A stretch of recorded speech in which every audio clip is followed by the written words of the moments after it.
Hi hello welcome to Friday morning. இன்றைக்கி மகாலட்சுமிக்கு உகந்த நாள், அதனால் அழகாக தாமரைப்பூ கோலம் போட்டாச்சுங்க. கோலம் எப்படி இருக்குன்னு கமெண்ட்ஸில் சொல்லுங்கள். கோலம் போட்டு முடிச்சுட்டு இன்றைக்கி என்ன செய்கிறேன் அப்படின்னு பார்த்தீங்கன்னா, எங்கள் வீட்டுக்கு ஸ்பெஷல் கெஸ்ட்டு வராங்க. அண்ணா தான் வராரு. ஏன்னா மருமக வந்து பெரிய பொண்ணு ஆயிட்டா அப்படின்னு சொல்லிட்டு பத்திரிக்கை கொடுக்க தான் வராங்க.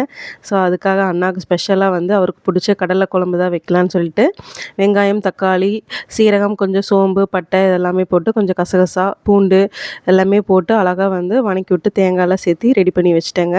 சாப்பாடு ஒரு அடுப்பில் வச்சு விட்டேன். அதுக்கப்புறம் வந்து பொரியல் வந்து வெண்டைக்காய் பண்ணலான்னு சொல்லிட்டேங்க. ஸோ குழம்புல வந்து சுண்டைக்கல்ல கூட வந்து ஒரு 4-5 கத்திரிக்காயும் போட்டு உருளைக்கிழங்கு எல்லாமே போட்டு குழம்பு வைக்கும்போது இன்னும் மணமாக இருக்கும்.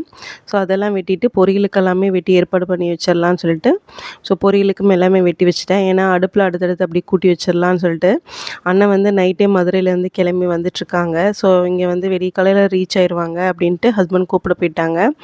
ஸோ எங்களுக்காக அவ்வளோ தூரம் அங்கேருந்து வராங்க. அவங்களுக்காக என்ன ஸ்பெஷலாக எதாவது செய்யணும் அப்படின்னு சொல்லிட்டு ஒரு அடுப்பில் வந்து பார்த்திங்கன்னா பட்டாணி தாளிச்சிடலான்னு சொல்லிட்டு பட்டாணி வேக போட்டு எடுத்து வச்சுட்டேன். இன்னொரு அடுப்பில் வந்து பார்த்திங்கன்னா குழம்புக்கு கூட்டி வச்சாச்சு. ஸோ காய், வெங்காயம் எல்லாம் போட்டு நல்லா தாளித்து விட்டுட்டு கூடவே வந்து மஞ்சத்தூள், மிளகாத்தூள், அதுக்கப்புறம் மல்லித்தூள் எல்லாமே போட்டு வணக்கி காய் வேக வச்சாச்சுங்க உப்பு போட்டு. இன்னொரு அடுப்பில் வந்து பார்த்திங்கன்னா சுண்டல் தாளித்து எடுத்து வச்சுட்டேன். ஸோ வெண்டைக்காய் பொரியலுக்கு அதே இதில் வந்து கொஞ்சமாக எண்ணெய் ஊற்றி ஃபஸ்ட்டு ட்ரையாக நல்லா வணக்கிக்கணும். அப்புறம் கடைசியாக வந்து வேக வச்ச சுண்டலை சேர்த்து குழம்பு ரெடி ஆயிடுச்சு.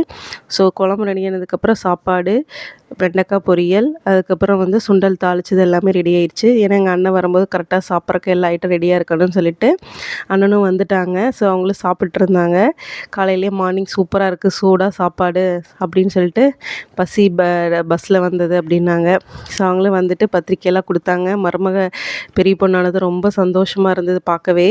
ஸோ பத்திரிக்கை பாருங்கள் எவ்வளோ அழகாக இருந்தது, மாமா பேருன்னு சொல்லிட்டு பேரெல்லாம் போட்டிருக்கேன் பாருங்கள் அப்படின்னாங்க.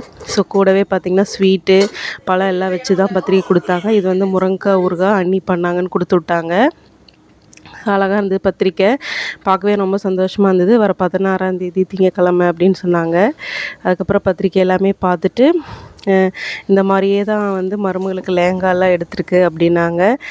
அழகாக இருந்தது பத்திரிக்கை பார்த்துட்டு சரி ஹஸ்பண்ட் பேர் எங்கே போட்டிருக்காங்க அப்படின்னு சொல்லிட்டு ஒருத்தரோட பேரை அப்படியே வாசிச்சுட்டு பார்த்துட்டு இருந்தேன். ஸோ அதில் வந்து பார்த்திங்கன்னா 16ஆம் தேதி திங்கக்கிழமைன்னு சொல்லிட்டு எல்லாமே வாசிச்சுட்டு சரி ஹஸ்பண்ட் பேர் வந்து தாய்மாமா ரேட் இதில் தான் இருக்கும் அப்படின்னு சொல்லிட்டு அப்படியே பார்த்தேன். ஸோ அதே மாதிரி தாய்மாமாவோட லிஸ்ட்டில் தான் ஹஸ்பண்ட் பேர் இருந்தது. கே ரமேஷ் அப்படின்னு சொல்லி போட்டிருந்தது. பல்லடம் அப்படின்னு போட்டிருந்ததுங்க. சூப்பராக இருந்தது, பார்க்கவே ரொம்ப சந்தோஷமாக இருந்தது. ஸோ கண்டிப்பாக ஃபங்க்ஷனுக்கு 2 நாளைக்கு முன்னாடியே வந்துடுங்க அப்படின்ட்டாங்க. ஸோ அண்ணா வந்து இன்னும் 2-3 இடத்துக்கு பத்திரிக்கை கொடுக்க போகணும்னு சொல்லிட்டு ஹஸ்பண்ட் கூடயே அவங்களே கிளம்பிட்டாங்க.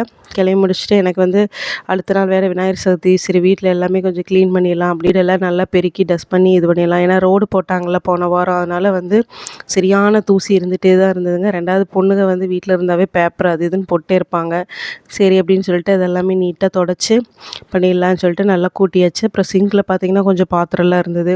ஸோ அதையும் பார்த்திங்கன்னா நல்லா கழுவி சிங்கையும் நல்லா நீட்டாக கழுவி விட்டுட்டேங்க. கழுவி விட்டதுக்கப்புறம் தான் லாஸ்ட்டில் தான் வீடு துடைப்பேன். ஏன்னா வந்து அதோட அழுக்கெல்லாம் ஒரு மாதிரி இதாயிரும் அப்படின்னு சொல்லிட்டு ஃபைனலாக கிச்சனோட வேலையும் முடிஞ்சுது.